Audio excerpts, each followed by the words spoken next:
नमस्कार। जंगली खेती पाठशाला में आप सभी का स्वागत है। आज सुबबुल से संबंधित एक बेसिक जानकारी शेयर करना चाहता हूँ। तो ये देखिए, सुबबुल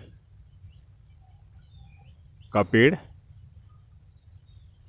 और हमारे यहाँ सुबबुल का पेड़ हमने नहीं लगाया है, सामने वाले फर्म से लगाया गया था। तो वहाँ से सुबबुल के बीज गिरते गिरते हमारे खेत में आज सुबबुल के 20 से 30 बड़े पेड़ हैं।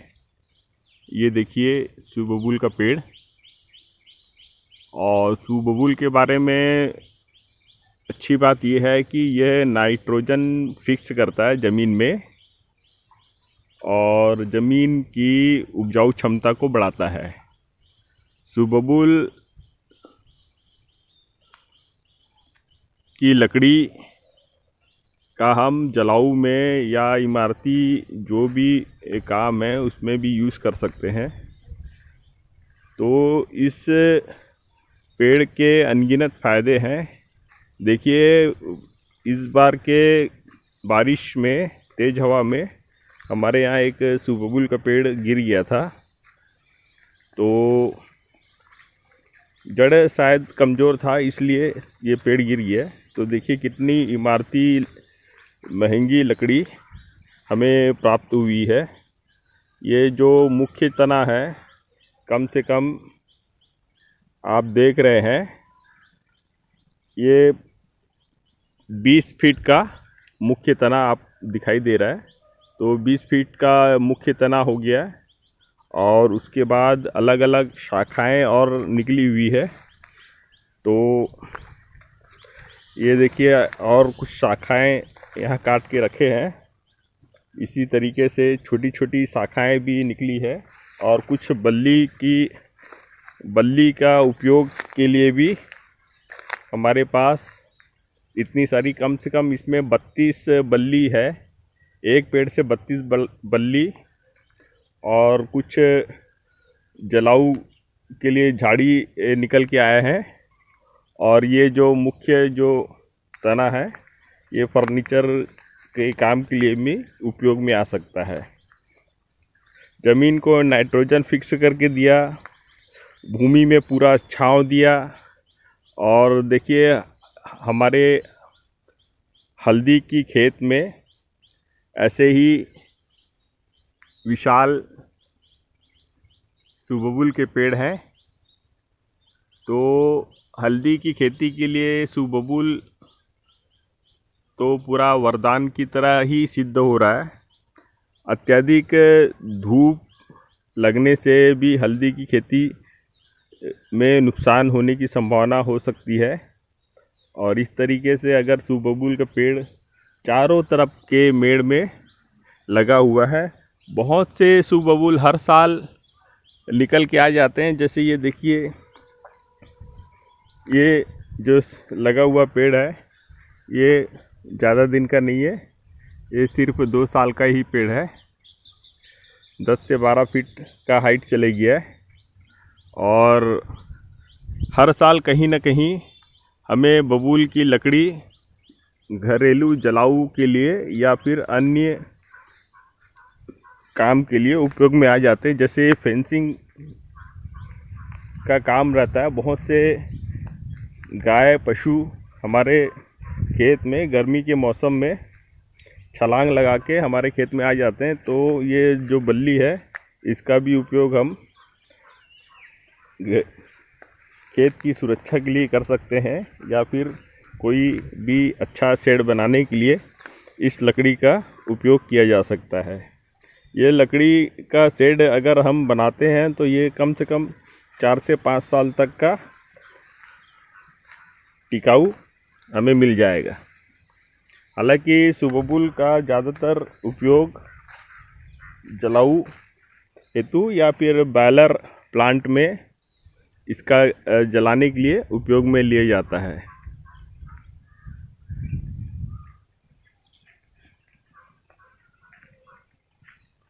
यहाँ पर भी है, ये देखिए ये है, यहाँ एक है, इसका कुछ टुकड़े कट के निकले हैं।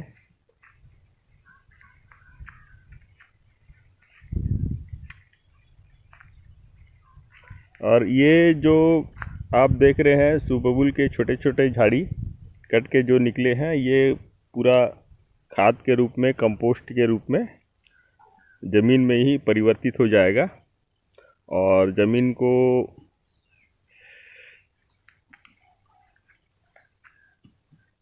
ऑर्गेनिक कार्बन प्रदान करेगा। हमारे पास अभी पशुधन या बकरी नहीं है, नहीं तो पशुधन बकरी रहने से भी ये चारे के रूप में हम 4 से 5 साल तक चारे के रूप में भी उपयोग किए हैं। यह देखिए यहाँ पे। और इसकी खास बात ये है कि इसके जो तने होते हैं वो गहरे जड़ ज़मीन में जाते हैं और आसपास के जो खेत रहता है, खेत में इसके तने कहीं पर भी निकल के नहीं आते हैं। जिस जगह पे लगता है उसी जगह पे ही सिर्फ उसका तना रहता है। आप देखिए इसकी मोटाई,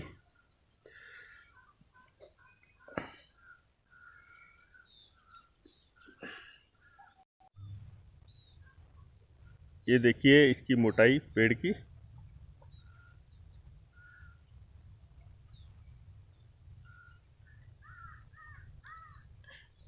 नाइट्रोजन फिक्स करने का काम कर रहा है, भूमि में पूरी छांव दे रहा है। भूमि के जो बढ़ते तापमान है, गर्मी के महीने में 44-45 डिग्री तक का तापमान हमारे क्षेत्र में इस साल बढ़ा था। तो ऐसे समय में हमारे भूमि में सूर्य की जो तेज किरण है वो कम लगी है और भूमि का जो जैविक सूक्ष्म बैक्टीरिया या केचुआ रहते हैं वो मरने से बच जाते हैं। तो कहीं ना कहीं बड़े पेड़ हमारे खेत में लगाना ज़रूरी है। हमारे छत्तीसगढ़ में हम देखते हैं कि बहुत से खेत जहाँ पे धान की खेती की जाती है या अन्य खेती की जाती है, ऐसे जगह में किसान भाई हमारे क्षेत्र में आसपास पेड़ की कटाई, अंधाधुंध कटाई कर देते हैं। और इस तरीके से जैसे मेरे खेत में आप देख रहे हैं, हर जगह पेड़ पौधे और हरियाली विद्यमान है, ऐसे हमारे छत्तीसगढ़ के खेत में बहुत ही कम जगह में, कम खेत में ही ऐसे हरियाली हम देखने के लिए मिलता है।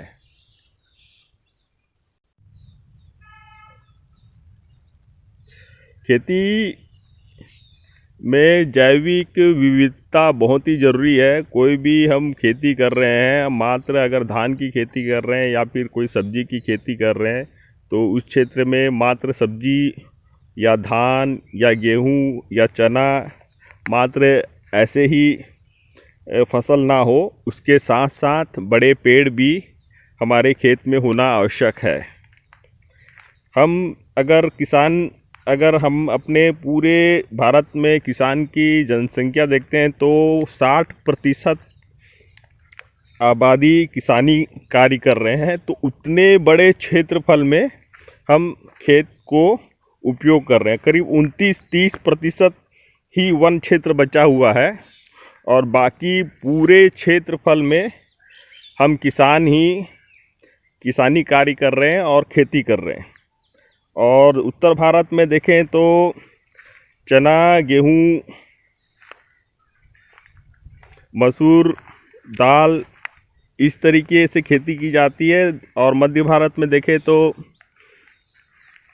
धान की खेती प्रमुखता से की जाती है।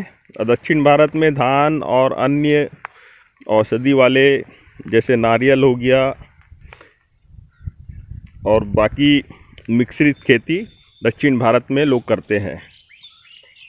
तो बहुत सारे, अगर भारत में तुलनात्मक अध्ययन करें तो कम से कम 20 से 30% किसान ही ऐसे हैं जो पूरी तरीके से जंगली खेती या बोला जाए तो पूरा खेत में बड़े पेड़, मध्यम पेड़, धान की खेती, चना और या मूंग मसूर की खेती या हल्दी की खेती साथ मिक्स होके कर रहे हैं।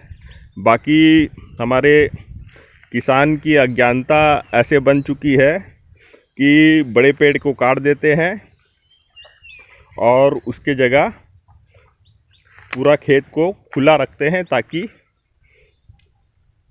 अनाज वर्गीय खेती करें और ज़्यादा उत्पादन, ज़्यादा पैसे के लाभ के लोभ में आके खेत में पूरी तरह से बड़े पेड़ को काट देते हैं।